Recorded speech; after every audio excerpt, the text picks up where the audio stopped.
What is the personal return on your investment of time? And not everything on your list is created the same.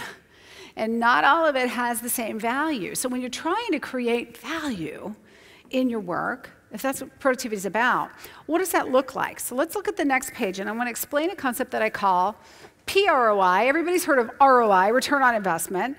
I like to look at it, PROI. What is your personal return on your investment of time? You know, Shaw gives you pay, benefits, vacation, experience, sick time, education, seminars like this, et cetera, et cetera. And what do you give back in exchange? What do you return back? If you actually could calculate that as a ratio, what would your PROI be? And ultimately, what you're trying to fundamentally answer is the question, why am I here? Why am I here? So many times what we were hired to do no longer looks at all like what we're doing right now, right? Anybody experiencing that? Is anybody doing only what you were hired to do, nothing else? Right? I mean, it's constantly changing, right? What's that one line on our job descriptions? Other duties as assigned, right? And so there's this constant shape-shifting and morphing. And sometimes we have to take the time to stand back and we look at all the things where we spend our time and ultimately say, what is driving value in the work that I do as I return my time to Shaw? I like to call this, and I'm going to have you do an activity in just a moment, I'll demonstrate it, what I call the 3 buckets.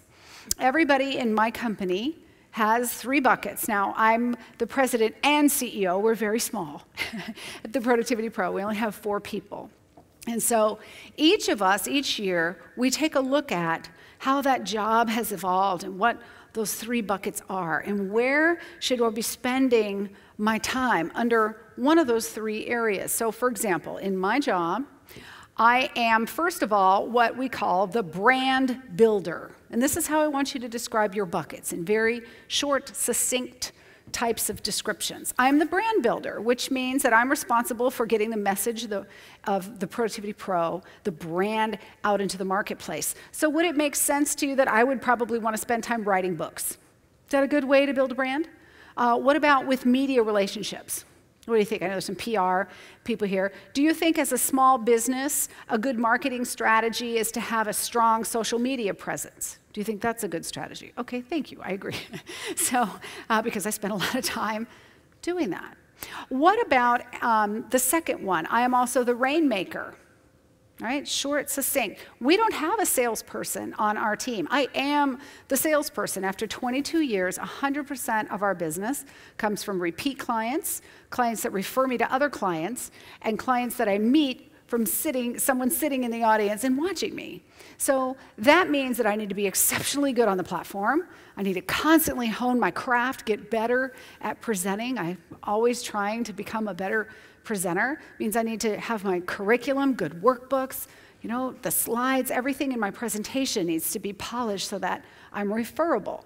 Then the third thing is that I am the talent. They call me the talent in my office. Our company is called the Productivity Pro, but I've become kind of AKA the Productivity Pro. I mean, they try to be productive, but I'm the only one that knows the curriculum, the content. I need to be interviewing clients. I need to be researching in the marketplace. I need to understand what all the trends are in productivity. I need to know the latest technologies and all the devices, and that's my job to really kind of get my arms around that. So when I look at everywhere I spend my time and always trying to say, why am I here? What are my 3 buckets? For example, we have a weekly productivity bulletin that we email out. Would it make sense that I would be the one to write the article in that bulletin every week? Does that make sense to you? Yeah, I think, you know, I'm the talent. I'm the brand builder. I think that's a good use of my time. I'm the only one capable in my company. I am uniquely qualified and able to write the article. Now, should I be the one to load it up in the MailChimp platform, test all the links, you know, pick the lists, pay for the blast? Do you think I should spend my time doing that? No, because that's not under one of my... Now, here's the thing. Am I able to do that? Do you think I'm capable of doing that?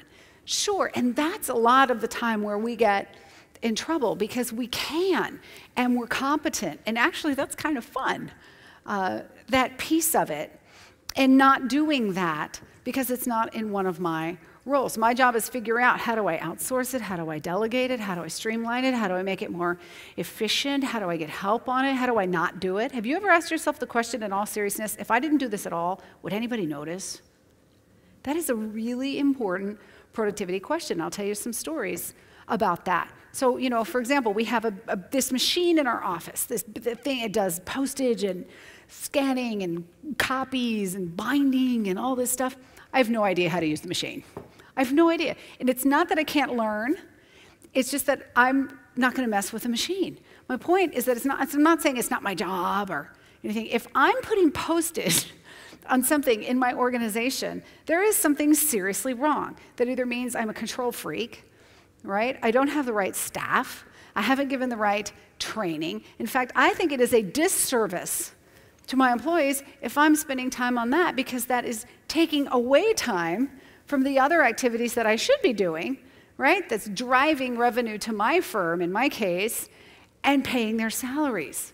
So when I look at those 3 buckets, and when you look at yours, right? And it doesn't matter if it's 3 or 5 or 10, after a while, it just gets to be pretty overwhelming. I mean, if you made a list of the top 3 things you think you're responsible for, and you asked your manager to make a list of the top 3 things he or she thinks you're responsible for, and you compared those 2 lists, would they be the same?